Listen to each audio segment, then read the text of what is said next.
The 18 Strong Podcast, episode number 116 with Brian Bradley from Egoscue Inc. and Patch Fitness. Moving laterally is the key to increasing someone's function, whether they're a rotational athlete or not. Welcome to the 18 Strong Podcast, where you get direct access to the world's greatest experts on training harder, practicing smarter, and playing better golf. Now, here's your host, Jeff Pellizzero. Hey everybody, what's up? Welcome back to the 18 Strong Podcast. I just got back in town this past week from going to Chicago for a little bit. I mentioned on the last episode, I got to hang out with Dr. Andrea Spina from Functional Range Conditioning and Functional Anatomy Seminars.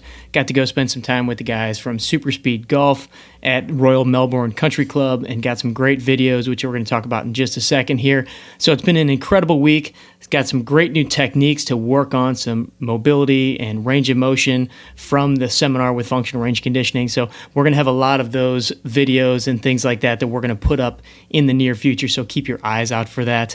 This week, I have a very exciting guest that we've had on the show before. Episode number 18, we had Brian Bradley on. And Brian Bradley is on again. I got to hang out with him at the World Golf Fitness Summit in New Orleans. He is the Vice President of Therapy Protocol for Egoscue Inc., which is a revolutionary pain method for stopping chronic pain. Now, Brian has worked with Pete Egoscue since 1991 and has traveled the world teaching on the topic of pain, posture, and performance. He's worked with high-profile individuals like Jack Welch, NFL greats John Lynch, Tony Robbins, and even golf legends like Jack Nicklaus, Gary Player, and many, many more. In fact, Tony Robbins is such a fan of Egoscue and of Brian Bradley that Brian regularly speaks at his conferences and in his events to sold-out arenas, most recently the one in San Jose, to nearly 11,000 people. But it's not the high-profile patients that Brian's most proud of. It's his ability to help people and show them that movement and creativity and a willingness to believe that they can change and improve their pain and their dysfunction or their performance or even their high-level performance. That's what drives Brian. That's why I love having him on the show, because you'll hear his passion as we talk in this episode.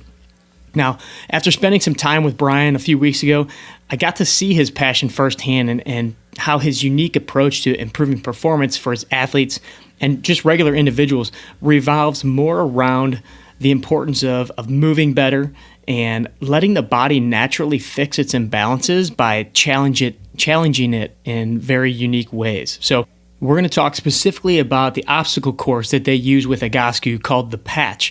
They've even got it at a local high school in California where they use it and go through a bunch of different exercises and how you can basically create your own patch no matter where you are, whatever your situation is. We're going to talk about Tony Robbins and how Brian met Tony Robbins for the first time, kind of a very unique experience. But also why Tony is so passionate about the Egoscue Method and why he's invited Brian to come and speak at all of these events in front of thousands and thousands of people. And then finally, we're going to talk about how Brian has been helping me personally work with one of my clients, an individual by the name of Art, that is now struggling with his mobility and his golf game. Because like many of you, he works at a desk, he drives in a car, but he's been doing this for almost 50 years and has experienced a lot of decrease in range of motion and ability to move and swing, and really has lost his ability to play the game that he loves as well as he would like because of this lack of movement over time. And so Brian's been helping me with some different techniques on how to get him moving a little better, which we've seen some great improvements, and we're going to continue to work on these things on a daily, weekly, monthly basis in order to slowly progress him and get his body doing what he needs it to do, which I am absolutely grateful for Brian helping me out here. Now, if you want to get a glimpse of what the real patch looks like, the outdoor obstacle, I have a video posted on the show notes page for this episode. It's episode number 116, and it's a video that was shot by our buddy Jason Glass when Brian was on the Coach Glass podcast. And it's an awesome video. It's about 15 minutes long, but even if you watch the first few minutes, you'll get a view of what the patch looks like, and you'll see Jason going through some of these motions. And Jason's, one of the best strength coaches around, and and you'll see him struggling with some of these different movements as well. But it's a great video to see all the different movements and exercises that we talk about in this episode. So I highly recommend that you go check that out. And then lastly, on the show notes, I'm also putting on a video that I shot with the guys from Super Speed Golf this past week, going through their intro protocol. I know I've gotten a lot of questions about the Super Speed Golf clubs. What are they good for? Would they be good for me? How do they help increase my range of motion and speed? And what do they look like? So we shot a little intro video with Mike Napoleon from Super Speed Golf, walking me through their first introductory protocol. So if you haven't had a chance to check out the Super Speed sticks or Super Speed Golf clubs, take a look at that video. And of course, if you want more information, just go to 18strong.com/superspeed and you get a sweet discount if you use the code 18strong. So be sure to go check that out as well. Okay, without further ado, let's bring on one of my favorite people on the planet, Brian Bradley. Brian Bradley, welcome back to the 18 Strong podcast. Great to have you, man. Stoked to be here, buddy. Yeah, we accomplished a lot of things down in New Orleans and in between up to this point, so it's been fun running around. Absolutely. Been following your Instagram feed and everything you've got going on, so we're going to touch on a lot of the different things there. We had you on, I looked it up, it was episode number 18 of the podcast. This episode is number 116, so we've had a few podcasts in between, and we've had a lot of incredible guests, but I still refer back to our episode with you so many times when I start talking with anybody about breathing and how important, controlling the diaphragm is. And so I really look back at that episode as a pivotal reference point in all of the episodes. So first, just thank you for all the work that you've done and your contribution to the 18 Strong podcast already. And I know we've got a lot more to come. Well, I can tell you it's, I don't take those kind of accolades really well. It's like when you go out on a stage at a speaking event, they're like, here's his bio, Brian Bradley, blah, blah, blah, DVD, with Pete, all this other stuff. And I just stop them and I said, do you mind if I just go up and start talking? And they're like, yeah. I'm like, hi, I'm Brian. If you have any questions, let me know. Okay, let's go. Because to be honest, none of this is really any of our ideas. Nobody's a real breakthrough, oh my gosh, this is amazing. When you look at a Thomas Myers or somebody who came up with the anatomy trains, that was a breakthrough thinker, but even then he was using the information that he was fed his entire life to be able to come up with something. So we should be thanking people behind us, instead of, hey, Brian, thanks a lot. Like, for example, like a Tony Robbins, you and I were talking about that, being a facilitator with them. Tony Robbins will flat out tell you, not a lot of what he does is his ideas. He's just packaged them very well and delivers them like nobody else. Yeah. And that's why he's so effective. Absolutely. I was just in Chicago this past weekend at a seminar, functional range conditioning, and the Dr. Andrea Ospina, the founder of that, said very similar to that. He said, when you find somebody that says they've got the latest and greatest idea or, game-changing whatever techniques, he's like, that's the person you want to be a little leery about, because nothing changes overnight like that. All of this is a combination of things that we've learned before, learned from other people, maybe, like you said, packaged in your own way. But anything that's worth doing and doing repetitively and that actually makes real changes over long courses of time is not something that just happened overnight.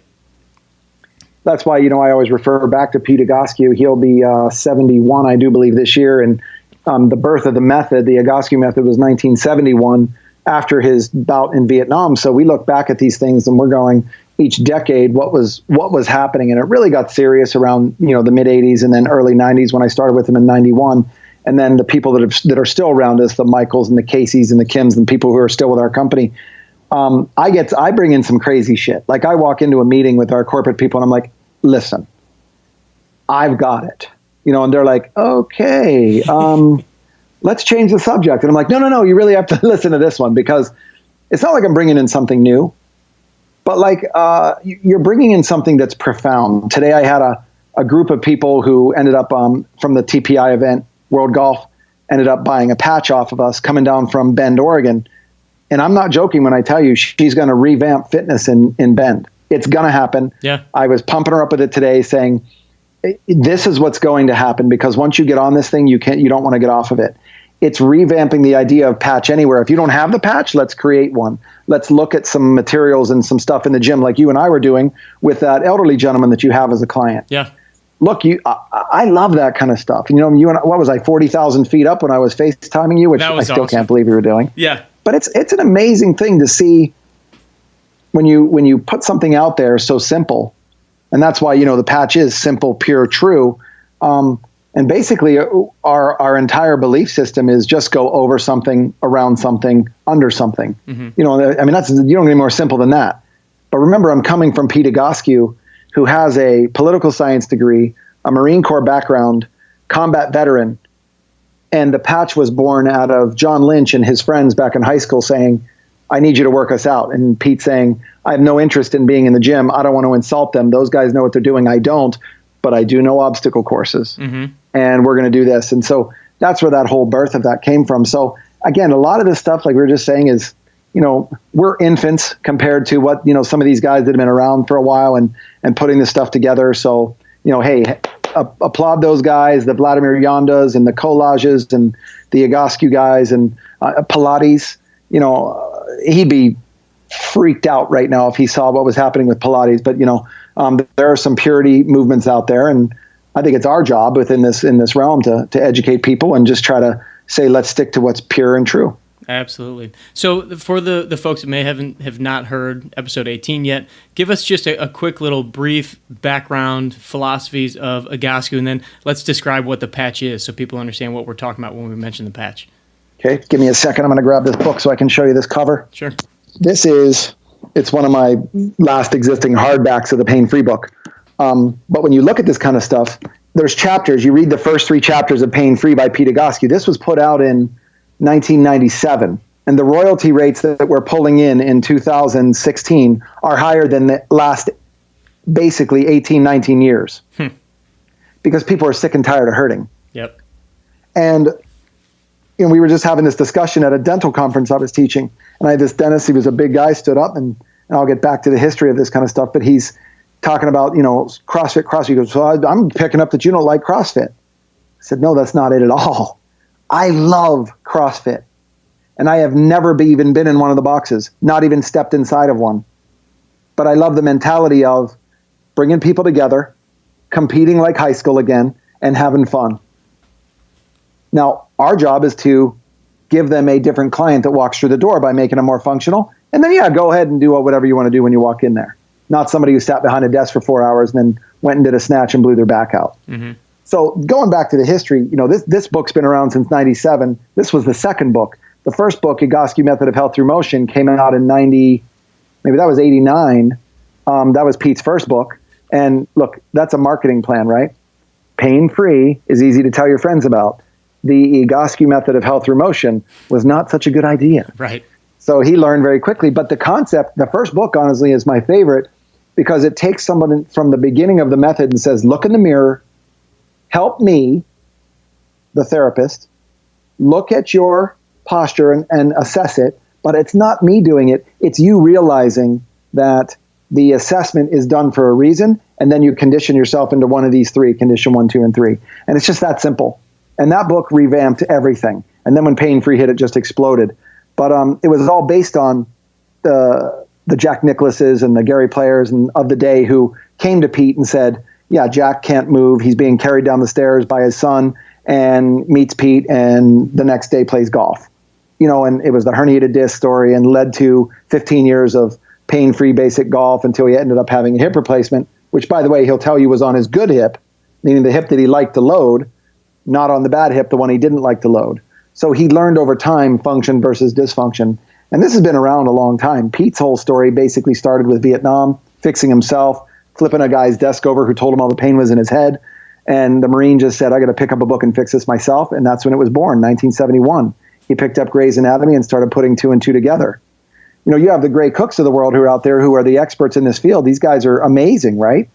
And Gray and I have talked multiple times, and he'll flat out tell you, Pete Egoscue was a mentor to him without Pete Egoscue and Gray Cook ever meeting.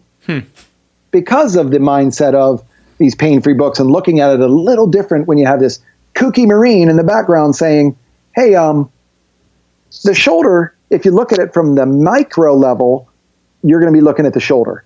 Look at it from the macro level, you're going to see that the collapsed ankle on the opposite side could be causing a dysfunction at the hip and blah, blah, blah. And that was a whole new concept coming out of university doing that kind of stuff. So, that's a little bit of the history where it came from. And I told you before, I'm long-winded, so you need to cut me off. That's all right. It's a podcast. We can go as long as we want.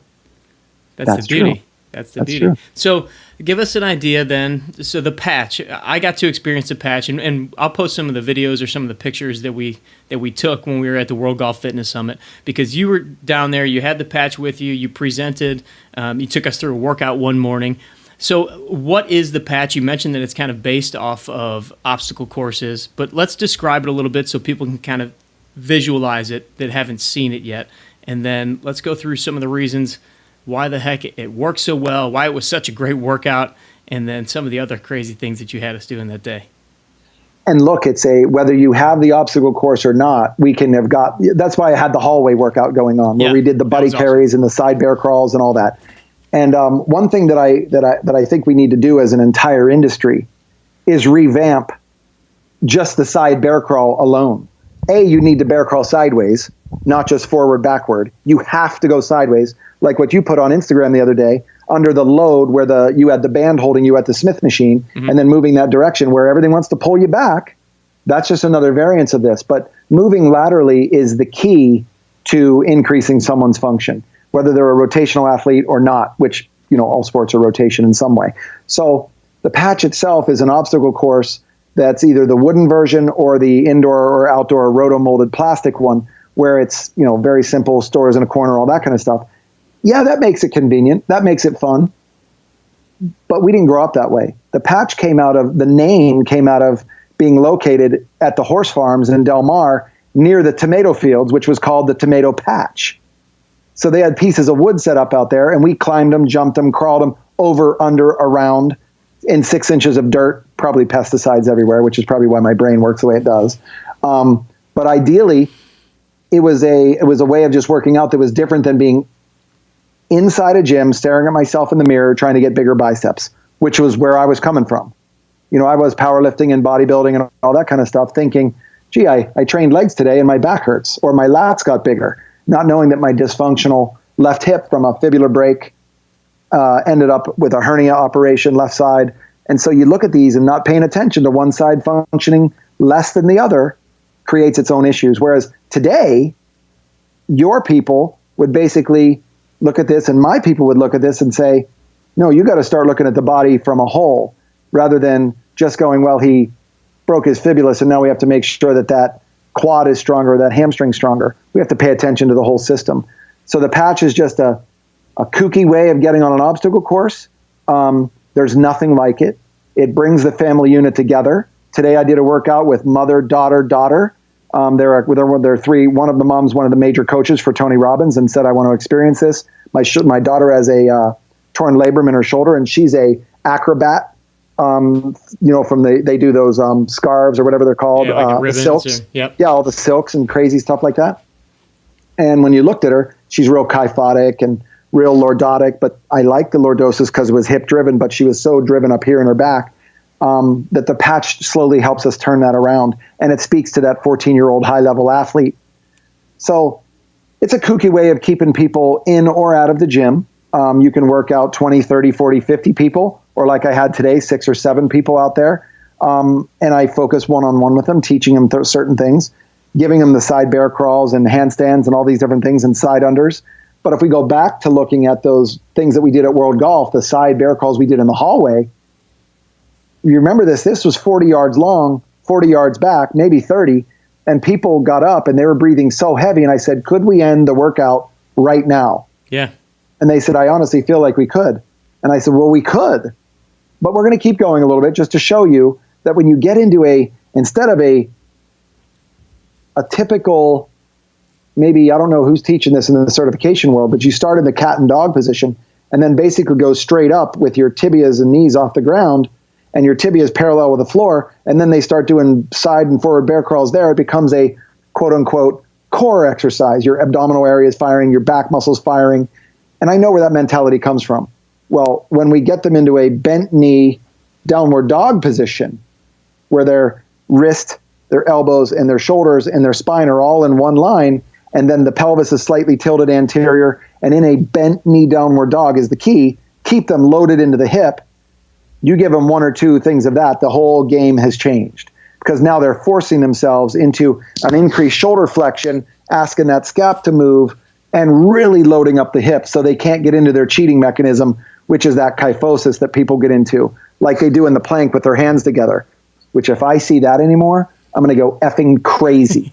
Dude, that drives me nuts because they sit there like this. They go, yeah, so what's going on? You want to go to Starbucks after? Okay, it's just so easy. I'm working my abs. No, you're not. I just did a 6-minute plank, dude. Dude, the record here is 5 hours from a guy in San Diego. Right. And he's so kyphotic, if I'll find you the picture and send it to you, you'll die. But the idea is all they're doing is planking themselves up on joints rather than I create external rotation for this reason. I'm taking them the complete opposite. If this is internal flexion, we're going external, and we're going to drop your chest so that the sternum actually starts heading toward the floor, but the pelvis stays up. So they're still in line. We got to get better at what we do. And look, podcasts like this are essential. You're spreading the word, brother. This is one of these things where they're hearing it. The social media stuff. Look, I get messages all the time. People going, you call yourself Mr. Pseudoscience. We'd like more science behind it. And I said, yeah, well, you're talking to the wrong guy. Yeah. Because the science is in how my customers feel and what they tell us. And if we paid attention to our customer, that's the person who's purchasing. Okay, I understand science needs to be done. I get it. I do get that. There are people who love that stuff. I'm just not one of them. Yeah, one of the things that you mentioned and you were presenting with Lance, and we talked about, the whole idea of constantly assessing. I think sometimes as golfers especially, golfers can be very stats driven and analytical and constantly looking at different things. And same with the practitioners when we're working with our clients. Of course, we always want to measure, we want to assess. We talk about that all the time on the show. But at some point, and I totally agree with you on this, at some point you just have to let people move and let people challenge themselves and let people do things. So like with the patch, so for those of you listening, when I would if the way I would describe the patch is just like Brian said, it's an obstacle course that you can kind of adjust. There's different levels. You can climb on it, you can kind of walk on it, you can go under it, you can go over it. And so the whole idea was challenging ourselves, challenging the people in the room to either get over it, however, go under it, however. Yeah, we'll post some of these pictures up on the show notes, and letting people, if they can't get under it the exact way that we want them to, you just tell them just freaking get under there. And so I think there's something to be said about letting people fail first of all, but letting their body also kind of figure that out, and that kind of seemed like what the theme was of part of your talk there. And is it a failure? Or if we take failure out of this, now look, this is the whole positive, negative, Tony Robbins versus the devil, something like that. So here's the positive coming in saying, what if we don't view it as a failure, but where they're at right now, and they are exactly where they need to be? I'm sounding like what Keanu Reeves in The Matrix, like it's exactly, or Morpheus, right? It's one of these things where you have to say, that's exactly where they need to be at that time. And the cool part of that is that the customer then doesn't feel like I'm behind and I got to get over there. Instead, right. They're like, well, I wonder what this is going to be like in a week. Oh, in a week, you're going to be a completely different person. Literally, we're going to laugh at this.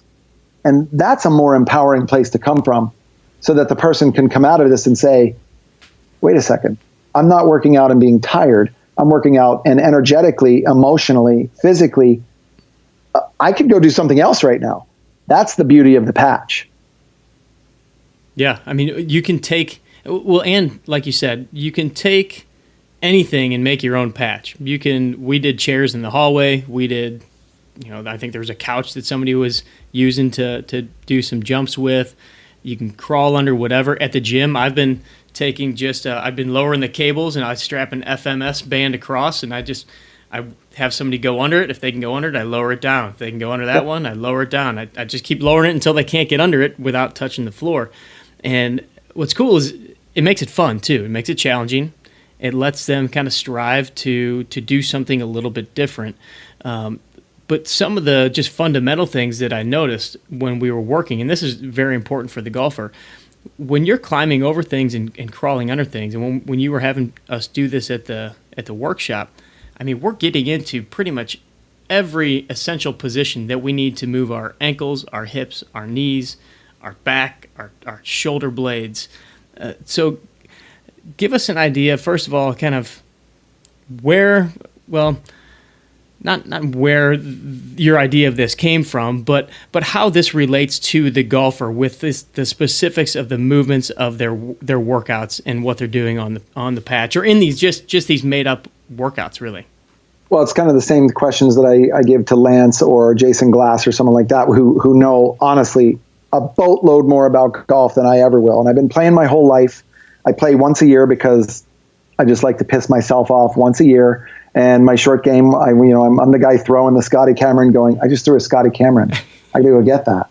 It's not good. But it's, but the long drives, when Dave Phillips and I, when stuff like that, we'll go play golf. And he's like, man, you have so much potential. And the reason is because of staying as functional as possible, at almost 50. And I only tell that to people because we have some young listeners. If they get started now, it's going to be a game changer for them down the road. So when we look at you experts talking about golf, like I would say, if somebody said to me, are you a golf expert? No, I'm a movement person, like strictly movement, which TPI goes right down that line too. They're not just working with golf. This is everybody.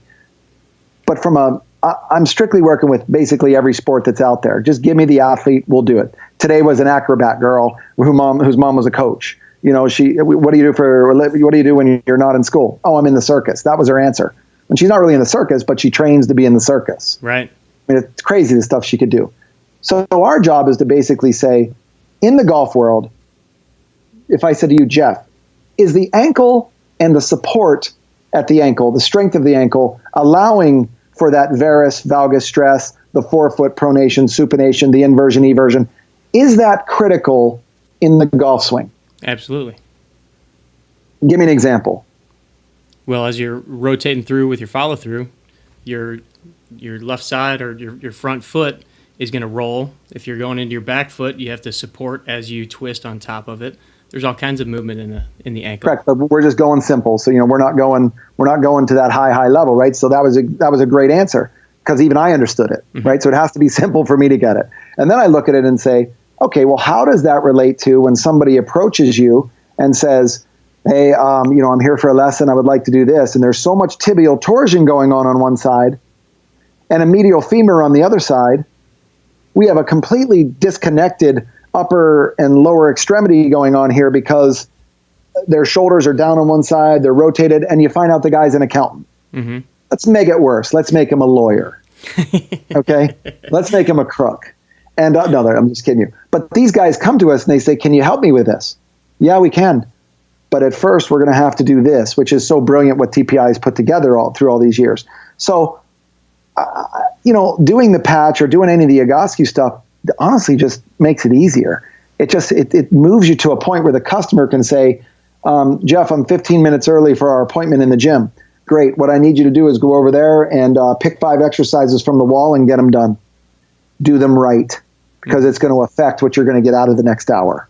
Yeah. And now that person's going, damn, I got to go over there. I got to prep this. I got to do this or I got to do whatever. And then he's going to step into your realm where you take him over and start pounding on him, correcting him, doing whatever you're going to do. And what his body's able to handle. And at that point, we look at a golfer who's getting stronger, more stable, and then we can tie that right to his golf swing by putting a club in his hand and swinging it, which we did today with a dentist that was down from Bend. And we said, okay, the husband of the lady who bought the patch and said, swing this club, how much better do you feel? And it's unbelievable how different they were. So you got to do that. And that's why Lance wanted to do that talk at World Golf, because he said, well, Brian, tell me about the patch. And I had him do 3 or 4 overs, which is that disassociation in his mid-back. And then I had him pick up the golf club and he said, that's completely different than what I was doing before. Why is that? Because now we're going after mobility stability without trying to micro it. We macroed it. Mm-hmm. And we just treated the whole system rather than just looking at pieces. Yeah, I think too often we get so refined in the gym. We tend to structure out like, okay, I've got my 3 hours of workouts this week. I'm going to go to the gym. I'm going to do A1, A2, B1, B2, and I'm guilty of this, and this is how I program a lot of my people when they come in. But this movement stuff doesn't have to be just our workouts. I think that's what is the biggest piece. And so for instance, the gentleman that you've been kind of helping me with, his name's Art, and I know that I even asked Art today. I'm like, hey, Art, we might be talking about you today. Art is, I think, 70 in his mid 70s, and he is self-admittedly the most tight man I've ever met, ever worked with by far. And Art has been sitting at a desk for over 50 years, and he was a very high-level skier back in the day, back in college, but then got into business, and like many of the people that I work with and you work with, he's been at a desk for the last 50 years and hasn't gotten out. And so now he's kind of getting back into really working on his body, and as Art would say, Jeff, I wish I would have just started moving this way 40, 50 years ago. It'd be so much easier right now. But the cool thing is, just by implementing some of these things, some of these, what most people would consider unorthodox movements, or some of them look very simple, but they're absolutely not when you do them properly. Art's starting to notice just things moving a little bit better, or he'll come out of a position that we put him in, and all of a sudden he's literally standing 2 inches taller because he's now positioned better. His shoulders are stacked more over his hips. And so he's noticing all these different changes. So let's go away from him for a second. You're the one who could easily get the accolades for, God, thank you, Jeff, for helping me, and you did all the work. So let's just say you accept it for a second. You're getting the here comes the Oscar. You did it. You directed him. So you have to accept it. What emotion does that conjure up in you? And I'm not just like, rah, rah, happy. What does it feel like to be helping someone like that? Oh, I mean, literally, when he left today, we were both smiling and high-fiving, and it's just so cool to see him. We did a drill where he was doing like some side steps, and by the end of this session, he was stepping 6 inches further, which to you and I, 6 inches doesn't sound like a big deal, but when it first hit, the width of his step was 12 inches total. And he's getting to 18 inches, and he's like, oh my God, my hips haven't felt like this in 20 years. Yep. I mean, that just excites me, knowing that he's going to go home and he's going to be able to get in his car in the parking lot a little bit easier. Forget the golf stuff. And he loves golf. He's a golf nut, but forget that. But just him doing those kinds of things, him being able to get dressed in the morning, and those are the things that. Oh, it goes way deeper than that. Yeah. Bowel movements. Yeah. To a guy in his 70s, when things start to not work the way they used to. Oh, I got to drink some prune juice, and then I better be at the right place when that stuff kicks in, or I'm going to be a mess. Okay, so you start thinking that kind of stuff down the road. My dad's 84. They're at that age where things are starting to go. You're literally changing this guy's life and making him less dependent on external forces. And to a guy who was the super athlete and the big time businessman, and I'm getting a piece of that back. Mm-hmm. That's unbelievably here, and mainly in his heart, not his head, because he can think about that all he wants. But you're hitting him down here where he's going, wow, Jeff really cares about me. He loves my progress. He loves me as a client of his, loves me as a human being. I'm not going to get all fruity on you here in a second, but but honestly, we have to get better at that. Don't just leave it to the yoga teachers, because they're screwing it up. Yeah. The majority of them are just heating up a room and trying to shrink somebody's ass. That's not what yoga is all about. It's supposed to be that spiritual connection with the movements. And that's what you're really doing. And I this is music to my ears, because I've been doing this, no lie. I got so lucky, so blessed back in 91 when I ran into Pete, because it just made sense. And I started being able to take somebody, and they're hugging you and they're going, you realize that I've been in pain for 5 years. I spent $95,000 last year trying to get out of pain. And you gave me 3 exercises and the nerves decompressed? I guess. All I did was change your postural alignment, which brought your pelvis back to alignment, which leveled out the tilt. And now I could go as deep as we want. Well, the valgus, your tibial torsion and your medial femur. No, they don't care. Right. They want to know that my back feels better and you did it. And then what I have to do is then say, it had nothing to do with me. You did it, and that's who you need to be congratulating. Mm-hmm. So your guy, Art, needs to be high-fiving himself and saying, you know what, I really did do the work. And I know you're good at telling him that. But if you just tell him, say, you realize how much I love my job because of a guy like you, Art. You make my job, there's zero work to my job when someone like you walks through the door.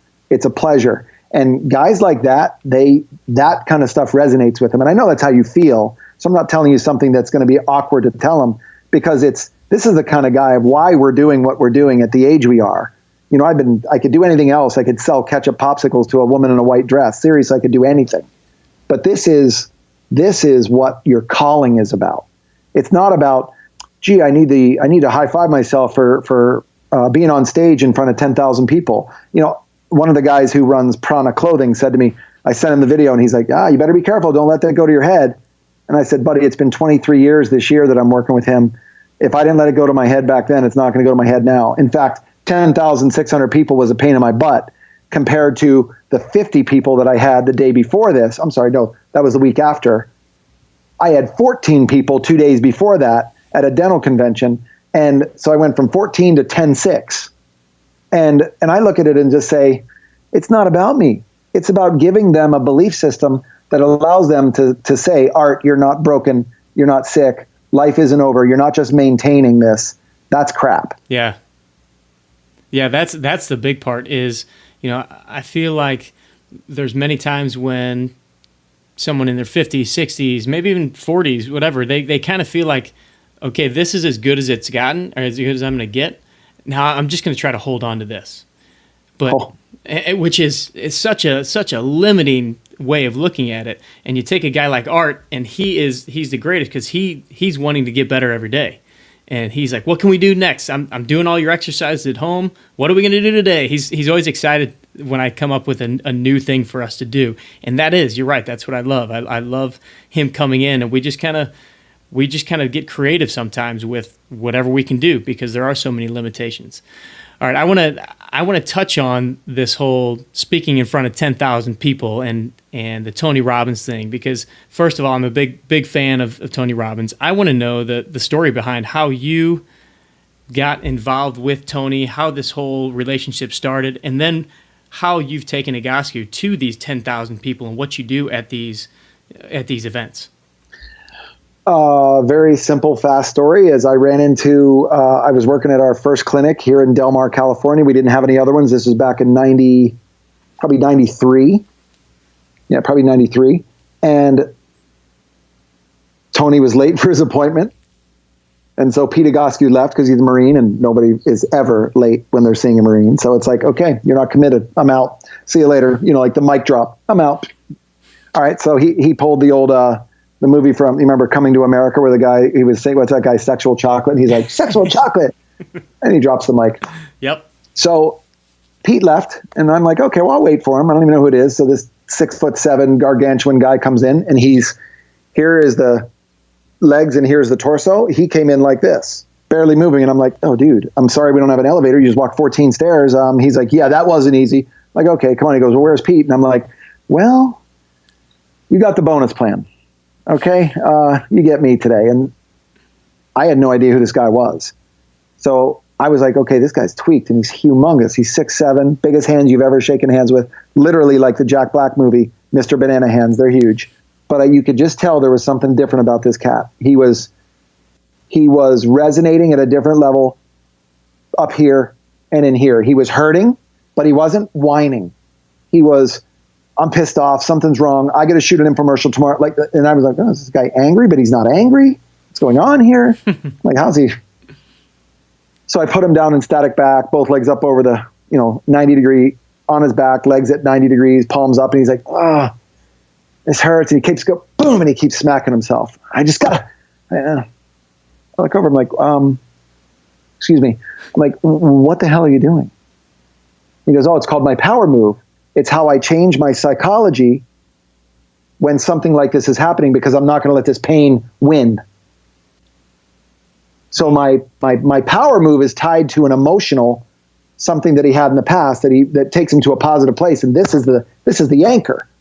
But he kept hitting his thumping. And I'm like, okay. So I call Pete. I'm like, hello. Pete's like, yeah, what's going on? I go, who did you just put me in front of? This dude's smacking himself. He's doing this. He's doing this. And what? And he's like, no, it's Tony Robbins, motivational speaker. I'm like, okay, whatever. So I put him in the tower, and his leg pain starts to go away. His back starts. He's like, I don't feel that pain anymore. And I said, well, look, let's not jump up for joy. I still have to get you up. Let's see where we are. Did the other leg, gave him some pelvic tilts, and the pelvic tilts were done correctly. Knees bent, hook lying, abdominal engagement to go posterior, shoulders relaxed, hip flexor, TFL, sartorius, rectus, psoas to go anterior along with lumbar erectors. Rather than going posterior with your legs pushing, I wasn't allowing to cheat. I was just really honing him in on the movement. He stood up and he was out of pain. Went and shot the next infomercial, and that's where it was from there. Was Pete? He came in, met with Pete, and said, that's it. We got to link these up somehow. And we're not tied to their company. They're not tied to us, but we're tied emotionally to each other. I can tell you that, because it forever changed his life and ours too, because I had never been around such a force for good, I'm going to tell you. And I know a lot of people will go, oh, he's kind of a loon. He's this.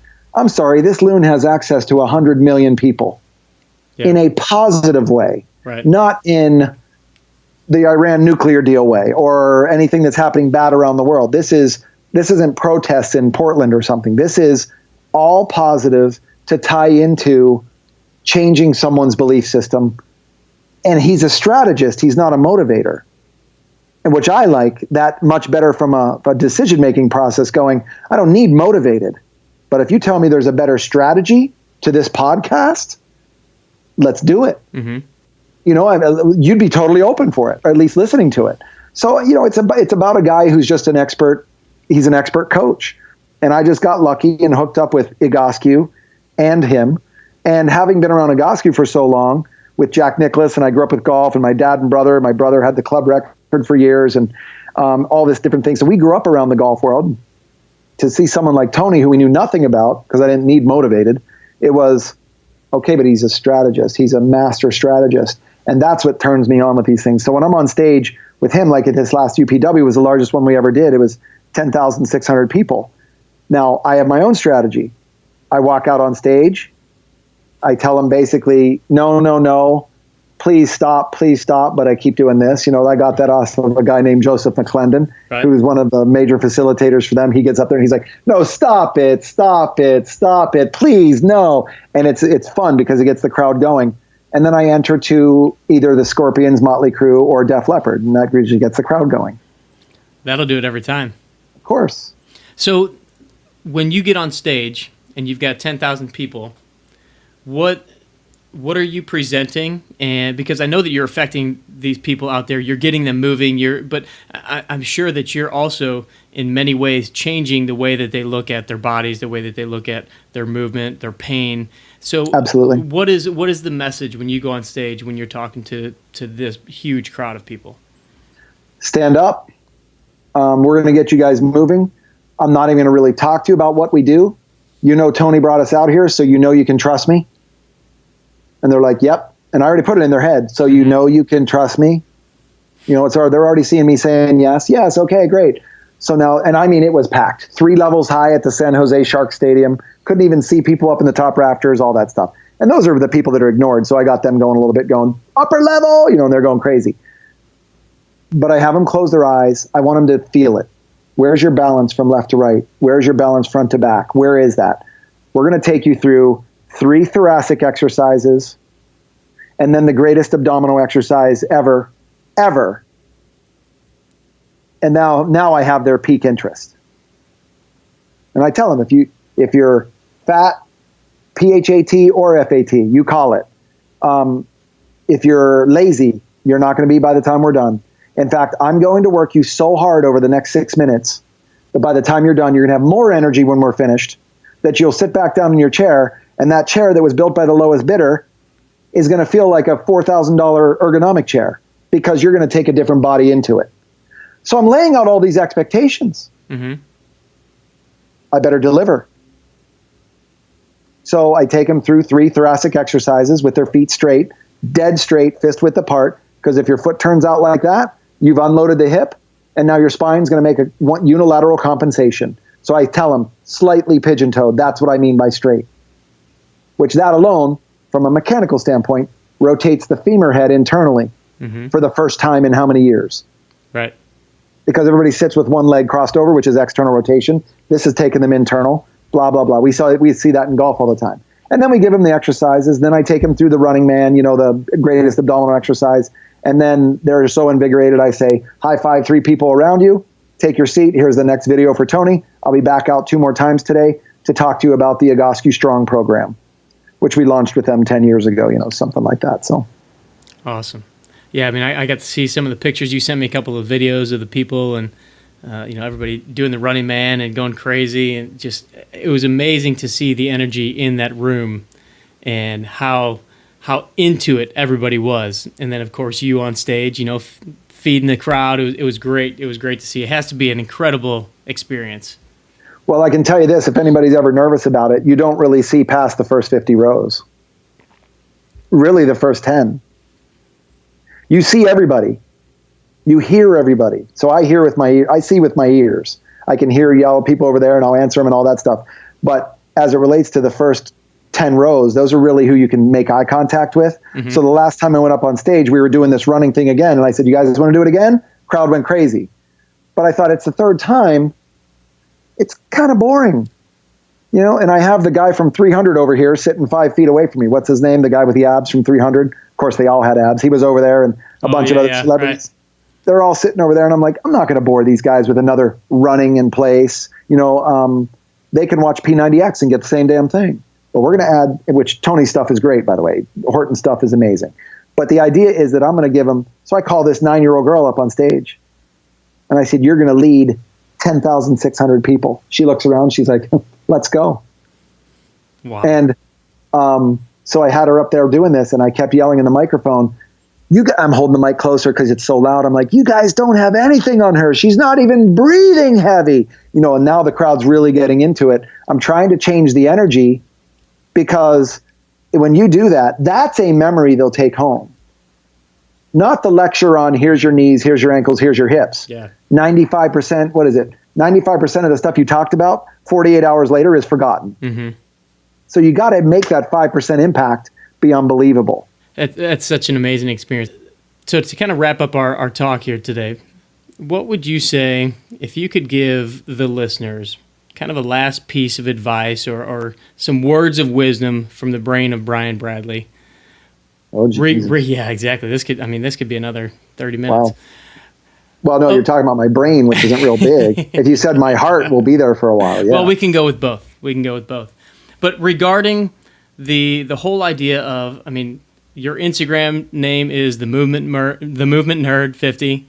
Yep. We talked a lot about just getting people moving and not worrying about so many of the restrictions on, the typical workouts or the typical challenges.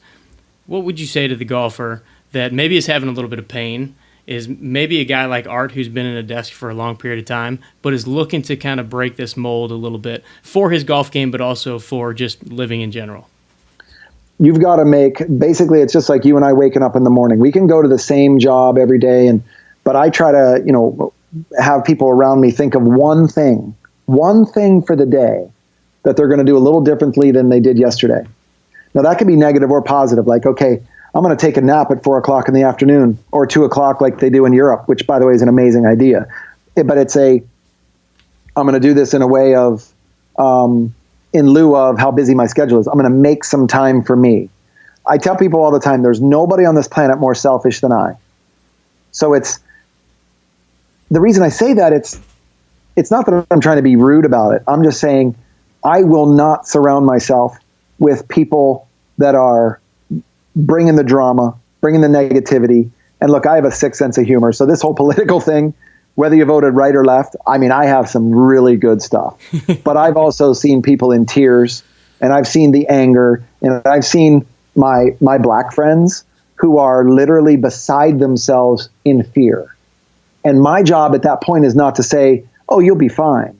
My job is to say, I absolutely understand where you're coming from. I'm here to help. I'll work with you. And it's so when we talk about this, what can somebody do? Just find one thing that is not so, how am I going to increase my business today? Or how am I going to, which just speaks to you getting busier. It's, we talked earlier about becoming, being in your head or being in your heart. And there's a huge difference. Mm-hmm. There's a huge difference. If you can make a decision from here rather than from here, you can't go wrong with it. It's a just trust your instincts, art. If I'm doing something that, don't listen to me, I'm not the expert. I'm Jeff. I'm not the expert about your body, art. You are. You live in it 24/7. I'm going to ask you, where do we go next? What's our workout? Where do you want to be on your knees? Do you want to do this? And he may come out with some crazy stuff and says, you know what I really like? I love that air bench over there where we did the arm glides and then some bicep curls sitting when you had my pelvis rolled forward. And you're going, shit, I wasn't even going to give him those today. But now you're meeting his needs. Mm-hmm. So we just got to step aside as the expert, get our heads out of this a little bit and trust our instincts. Pseudoscience. It's okay to do something like that. That just means you're listening to the customer. And if we can absorb some of that along with our science background, it's just going to make us a better practitioner. And, I think the people that you and I are surrounded with, I think are doing that just by you going to the TPI stuff. Dave and Greg are absolutely going that direction with the stuff that they're doing in different countries. They're in the right mindset, not just about, we're going to make golf better. Mm-hmm. It's not just about that. They're going to make kids better. They're going to make movement better, which is why I choose to hang around with them. They're doing great work. Well, plus Dave's a car guy just like I am, and I'm trying to get those guys to let me play the Bryan brothers in ping pong eventually, but we'll see. We'll see what they can pull off. Nice. That would be pretty good. Have to do a little more digging on Brian Bradley and his ping pong accomplishments. But no, they're not good. They're not that good. I got killed by a 10-year-old in the quarterfinals of the U.S. Nationals. 10 years old. But there are great players out there, and I hope you like that thing that I did with your shirt, putting the ping pong ball for the O. I mean, come on. Did. That was almost art. That was brilliant. Art, no pun intended. Exactly. Well, Mr. Bradley, I can't thank you enough for your time, but also I just want to take a minute to acknowledge just the support that you've given me. Obviously with the podcast, but then getting to meet again at the World Golf Fitness Summit and just allowing me to kind of pick your brain, letting me FaceTime you when you're 40,000 feet in midair on a flight that was awesome. To San Francisco. And just, talk about some different exercises and different techniques and things like that. But I love what you're doing. I love, the intention behind it. You mentioned not coming from the head, but coming from the heart, and really just helping people not just move better, but kind of think a little bit differently, kind of jump out of the box a little bit when it comes to movement, improving themselves, improving their bodies, improving their brains, and, just kind of doing things a little bit differently. So first I want to say thank you. And then also, how can we at 18 Strong support what you guys are doing with Patch Fitness, the Movement Nerd, Egoscue? Let us know what we can do and then where people can find more information about you. Well, I'll just tell you flat out just keep doing what you're doing. On the Instagram stuff, you and I answer each other back and forth, and I tag you guys on certain things. And the reason I do it is because I value your opinion on certain things. The tornado ball, the stuff that I was doing the other day. Yep. I tagged George St. Pierre on that because he was training like that when he was fighting heavy in the MMA. He would do that for, I don't even know if it was 5 minutes strong one direction and 5 minutes straight on the next side, and that stuff's not easy. Wow. And I like that, but again, he's fighting so he doesn't get his face kicked in, and here I am sitting on a recliner talking to you. I don't really have the same thing, the same dangers coming at me. So just, keep spreading the word about all this. I think the more collectively we work at this kind of stuff, we're just going to be better. I will tell you on Instagram, I have been blown away on social media because I just got involved with this 8 weeks ago, right? I cannot believe how much narcissism there is when I'm going to start taking people's pictures without their shirts on and superimpose my face on it. So some of those are going to become my posts from now on. They're going to be shredded because I'm completely the opposite. But I just can't believe it's like, hey, look at that. And I'm like, I like it, but I'll always look at the reason why they post it. So I'm posting literally workouts not to go, hey, look, Brian's working out on stairs today. Because some days it sucks. But on some days it's great. And I always feel better when I'm done. The key is that we're trying to disseminate information that's useful to the user on the other end. Exactly. Sometimes it's very hard to sift through all the stuff that's flowing through those feeds. So it's very good to hear that, you're putting the good stuff out. And again, same thing, tagging each other back and forth and tagging some of the other brilliant people in our industry that we have met at these different events and have collectively started working together. So once again, man, thank you for coming on the show. And I'm sure we'll be having you again on in the future at some point down the line. Oh, it was a lot of fun. Thanks again. And if you have somebody that you need me to talk to, or even any of your listeners that they just say, well, I have a client. What about this? Give them my email. They can contact me through messaging on Twitter, Instagram, Facebook. My Facebook is, I don't know why I did this other than Tony Robbins and I were joking around, but I put it under the Brian Bradley instead of Brian Bradley because I didn't want a bunch of people from the past, hunting me down because it's strictly for business that I use this Facebook thing. Because otherwise I was against it forever. I called it face crack for 20 years. So it's kind of like that. And there's a lot more of them than just Facebook these days. But I will definitely do that. I had no idea. I'll load in, all of your contact information, all of your info so people can, if they want to get in touch with you via any of those social media platforms or through us here at 18 Strong, we'll definitely put that in there. So thanks again, man. Okay. All right, buddy. Thanks for your time. I appreciate it. You got it. All right, guys, hope you enjoyed that interview with Brian. As I have said many times, Brian is such a great guy to hang out with and pick his brain.